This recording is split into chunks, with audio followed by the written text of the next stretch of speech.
Alors oui, je sais, j'ai deux suçons ici et ici absolument dégueulasses, mais ça va très bien avec le style de la vidéo d'aujourd'hui. En effet, aujourd'hui je vais vous raconter 3 histoires de kidnapping vraiment horribles, donc n'hésitez pas à vous mettre dans une petite ambiance bien sympathique. N'hésitez pas à faire une petite story, comme ça vous me l'envoyez sur mon Instagram Scandover officiel et je pourrai voir un petit peu vos différentes ambiances. J'espère sincèrement que cette vidéo va vous plaire, n'hésitez pas à mettre un petit pouce bleu pour me soutenir, et sur ce, nous sommes partis pour 3 histoires de kidnapping horribles.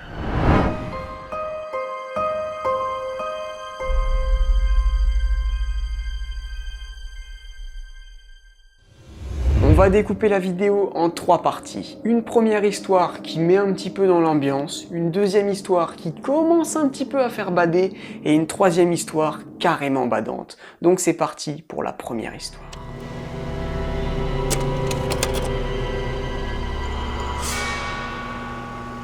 John Thomas Jamelski, alias le maître du donjon de Syracuse, est né en 1935 à Syracuse, donc c'est une petite ville dans l'état de New York. Durant son enfance, c'était un garçon très calme qui était un petit peu renfermé sur lui-même. Il a toujours vécu dans la maison familiale. Il a très vite perdu ses parents et en l'an 2000, il est devenu millionnaire grâce à des actions qu'il a vendues sur le marché. Donc voilà, ça c'est un petit peu pour le background de John. Maintenant, on va passer à son côté un petit peu plus sombre. John est en effet connu pour de nombreux kidnappings. Il procédait toujours de la même façon avec ses victimes, et laissez-moi vous dire que c'est pas du joli. Pour trouver ses victimes, il faisait des rondes en ville avec sa voiture et cherchait des personnes un petit peu effacées du monde et qui ne manqueraient à personne. Une fois qu'il pensait avoir trouvé sa victime, il la faisait monter dans sa voiture à l'aide d'une petite ruse simple, donc des bonbons ou des choses comme ça qui sont très connues. Ensuite, il les emmenait dans la maison familiale, puis il les forçait à entrer dans son bunker qu'il nommait le donjon. Il les dépouillait, il les déshabillait, il les ligotait, puis il les gardait en captivité plusieurs mois, voire plusieurs années. Il forçait ses victimes à tenir un journal de bord quotidiennement où ils devaient écrire 3 lettres, soit B qui signifiait qu'ils avaient pris un bain, soit T qui signifiait qu'ils s'étaient brossé les dents, soit S qui signifiait sexe, donc qui s'était fait violer. En effet, pendant plusieurs mois, à plusieurs reprises et parfois même quotidiennement, il violait ses victimes, avant de les relâcher plusieurs mois après, voire plusieurs années, dans le lieu de leur choix, les yeux bandés et sans aucune trace sur leur corps, afin qu'ils ne puissent jamais porter plainte et retrouver John.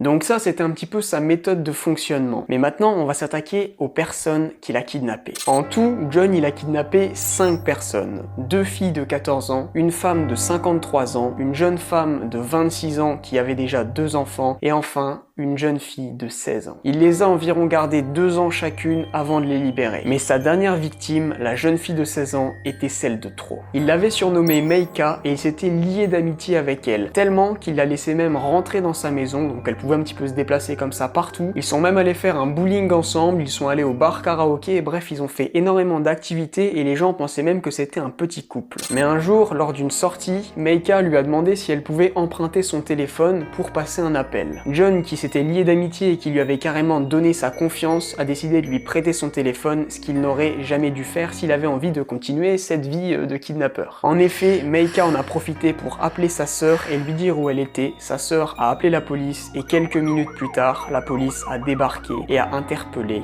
John. C'est donc par cette erreur que John s'est fait choper et que Meika a donc pu s'en sortir. En fait, ça lui a sauvé la vie. John s'est donc fait arrêter après plus de 14 ans à kidnapper des jeunes filles. Lorsque les policiers ont fouillé le domaine de John, ils sont tombés sur ce fameux donjon. Ils ont d'ailleurs pris des photos de l'entrée et c'est vraiment pas très beau du tout. C'est sombre, froid et ça donne vraiment pas envie d'y être. Au-dessus de l'entrée, il y avait un crucifix avec écrit « Paix à tous ceux qui rentrent ici », ce qui est un petit peu difficile à croire quand même, on va pas se le cacher. À l'intérieur, il y avait une baignoire très crasseuse, c'était l'endroit où les victimes étaient nettoyées au jet d'eau froide très peu de fois par semaine. Il y avait aussi des toilettes qui étaient tout simplement un seau d'eau avec une chaise en aluminium où il y avait un trou au-dessus et un lit qui était construit avec 2 chaises et un morceau de tissu. Les policiers ont aussi retrouvé le calendrier où il y avait écrit les fameux jours de viol, de bain et de brossage de dents. Au final, John pensait bien faire avec ses victimes parce qu'il les maintenait en vie, il leur donnait de la nourriture, il les nettoyait, il leur donnait du plaisir selon lui, et il n'avait tué personne. John. En effet, les policiers ont retrouvé aucun corps en fouillant le terrain. John pensait qu'il n'allait avoir aucune peine, simplement des travaux d'intérêt général, mais en fin de compte, il a pris 18 ans de prison et il sortira en 2021 à l'âge de 86 ans. C'est donc comme ça que se termine l'histoire de John Thomas Jamelski. J'espère qu'elle vous a plu. On passe maintenant à l'histoire numéro 2 qui va nous faire bien bader.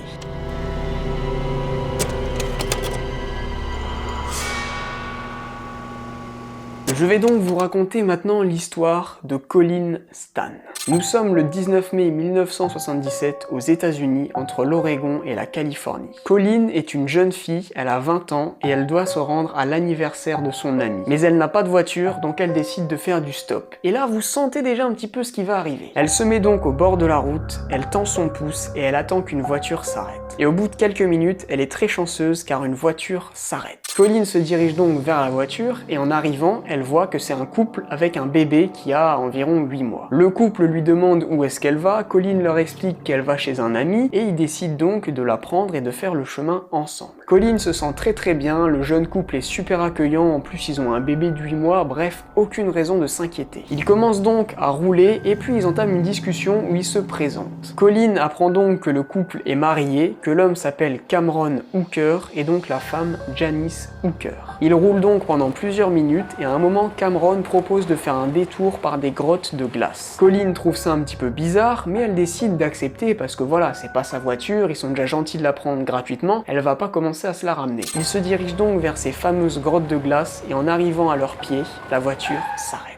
Colleen se dit qu'ils veulent certainement aller un petit peu visiter ou aller juste voir l'entrée et sortir de la voiture, mais c'est pas du tout ça qui arrive. À ce moment-là, Cameron se retourne et il menace Colleen avec un couteau dans la main. Colleen ne comprend pas du tout ce qui se passe et en quelques minutes, elle se retrouve les mains attachées, bâillonnée, avec une boîte sur la tête qui lui empêche de voir et d'entendre. Colleen ne peut donc plus rien faire et le couple entoure son corps d'un sac de couchage et repart. C'est le début de l'horreur pour Colleen.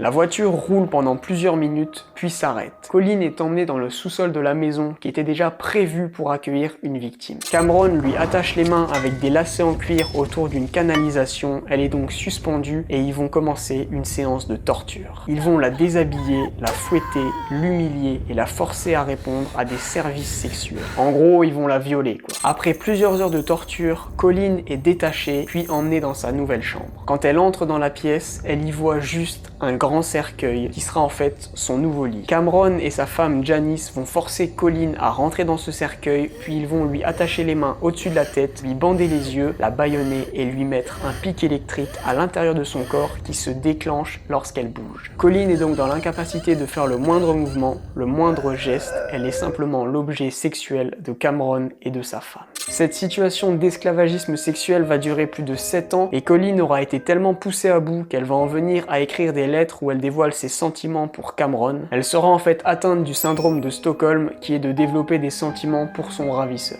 Au final, ce sera Janice, la femme de Cameron, qui dénoncera son mari en 1984. Et c'est donc après un mois de jugement que Cameron sera déclaré coupable d'enlèvement avec violence, de viol, d'agression sexuelle et de séquestration accompagnée de torture et d'actes de barbarie et sera condamné à 104 ans de réclusion criminelle, soit de prison quoi. Et en ce qui concerne Colleen, elle a repris sa vie en main à 27 ans, elle a eu un diplôme, elle a eu des enfants, bref, elle a réussi à fonder une famille et à retrouver une vie normale. C'était donc l'histoire de Colleen Stan et j'espère qu'elle vous a plu. Voilà, elle était un petit peu plus badante que les autres, mais là on va vraiment passer à la plus badante. Est-ce que vous êtes prêts? Je ne pense pas. C'est parti.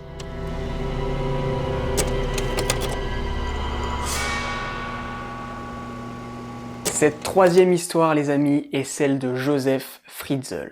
Joseph Fritzl est né le 9 avril 1935 en Autriche. Durant toute son enfance, il a été battu et humilié par ses parents. D'ailleurs, son père l'a abandonné à l'âge de 4 ans pour aller à la guerre et il est mort 5 ans plus tard dans l'armée allemande. Joseph a donc grandi seul et a fondé une famille avec 2 fils et 5 filles. Et c'est malheureusement à sa 5e fille, Elisabeth, qui va arriver des choses atroces. Elisabeth est née en 1966 1936 et en 1977, à l'âge de 11 ans, Élisabeth se fait violer par son père, Joseph. Et en 1984, soit 7 ans après le viol de sa fille, Joseph décide de l'enfermer dans le sous-sol de son immeuble. Élisabeth se retrouve donc enfermée dans une cave de 60 mètres carrés au sous-sol de l'immeuble où il y a les voisins, sa famille, etc. Elle est dans un endroit obscur où il n'y a aucune ouverture et les seules pièces habitables sont une chambre et une salle de bain. Élisabeth a alors seulement 18 ans et elle ne sait pas du tout ce qui va lui arriver. La mère d'Élisabeth, donc la femme de Joseph, va tout simplement se poser des questions et se demander où est passée sa fille. Joseph va donc trouver un alibi qui est malheureusement très ingénieux, c'est de forcer sa fille à écrire des lettres disant qu'elle est partie rejoindre une secte très loin de leur habitat. Elle va donc rédiger des lettres en disant qu'elle a rejoint une secte et que ça ne sert plus à rien de la rechercher, qu'elle ne reviendra pas, que c'est fini, qu'elle coupe les ponts. Et puis son père récupérait les écrits et les donnait à la mère en disant qu'il avait reçu ça dans le courrier et ça passait crème, elle n'était au courant de rien. La mère d'Élisabeth pensait donc que sa fille était partie loin, alors qu'en fait, elle était juste en dessous d'elle. Joseph descendait donc chaque jour à la cave pour aller violer sa fille et perpétuer ce qu'il avait déjà fait avant et assouvir ses désirs. C'est ainsi que 2 ans plus tard, en 1986, Élisabeth tombe pour la première fois enceinte de son père. Ça fait donc 2 ans qu'elle n'a pas vu la lumière du jour, qu'elle n'est pas sortie de cette cave obscure et au final, elle fera au bout de 10 mois une fausse couche et n'aura pas l'enfant de son père et je pense que c'est une bonne nouvelle quand même. Malheureusement pour Élisabeth, son père Joseph est quelqu'un de très charismatique et très convaincant et il va réussir à maintenir cet alibi pendant très longtemps. C'est-à-dire que de 1986 à 2002, soit en 16 ans, son père l'a mis 7 fois enceinte. Et vous allez me demander où sont passés les enfants? Et ben ça, c'est encore plus horrible.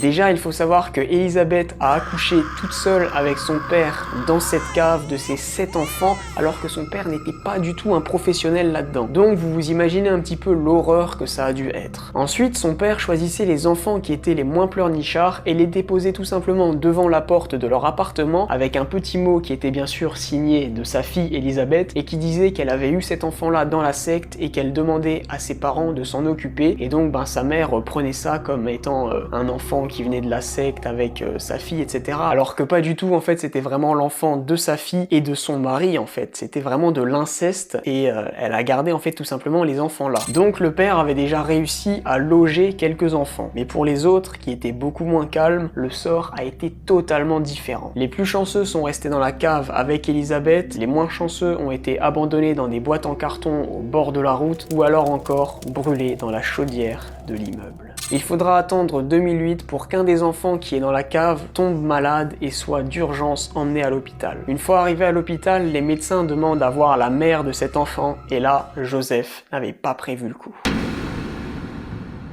Il doit trouver un moyen de ramener Élisabeth, qui est donc la mère de tous ses enfants, sans que cela attire des doutes sur toute l'histoire. Il doit donc faire sortir Élisabeth de la cave pour l'emmener à l'hôpital et qu'elle puisse prétendre être mère et que les médecins apportent les soins à l'enfant. Joseph se rend alors compte que c'est fini pour lui, que toute son histoire va être dévoilée et qu'il va aller en prison. Il va alors chercher Élisabeth dans la cave et la fait ressortir après 24 ans d'enfermement total. Élisabeth arrive donc à l'hôpital, elle a maintenant 42 ans et dévoile toute l'histoire aux médecins. Il s'empresse d'appeler la police et Joseph est arrêté. Élisabeth sera donc mise avec sa mère et les enfants qui lui restent dans un centre psychiatrique protégé et Joseph sera jugé le 16 mars 2009 pour viol, séquestration, inceste et peut-être homicide volontaire parce qu'on sait pas trop si le bébé qu'il a fait brûler était encore vivant ou mort. Après son procès, Joseph sera condamné à la prison à perpétuité et dira au médecin que son aspect violent vient de son enfance et citera « Je suis né pour violer et je me suis retenu assez longtemps ». Et c'est tout pour cette troisième histoire, j'espère vraiment qu'elle vous aura plu et qu'elle vous aura fait un petit peu bader, que vous allez passer un bon petit quart d'heure là, tranquillement à regarder une autre vidéo bien cool. D'ailleurs n'hésitez pas à aller voir les autres vidéos de ma chaîne, voilà, qui sont un petit peu plus détentes que ça. Si ça vous plaît, les petites vidéos un petit peu plus sérieuses comme ça, où on parle d'horreur, où je vous raconte des histoires, des choses qui sont vraies, des choses qui sont fausses, n'hésitez pas à me le dire en commentaire. N'oubliez pas de vous abonner, ça ne coûte rien, voilà, comme ça vous louperez aucune des prochaines vidéos. N'oubliez pas de mettre un petit pouce bleu si cette vidéo vous a plu et si si ces histoires aussi vous ont plu et vous ont effrayé. Putain, et les écrans qui se coupent, mais vas-y, j'ai tout contre moi là, frère, j'ai la haine. Vous avez aussi mon Instagram qui est écrit juste ici, voilà, je balance l'info comme ça. Sur ce, je vous souhaite à tous de passer une excellente journée, une excellente soirée. C'était Scandover. Terminé. Oui voilà, je fais comme ça, un petit peu durer le suspense et tout, tranquille, et puis voilà, on va s'attaquer au montage, on va se faire un peu peur, et on va peut-être rajouter un screamer.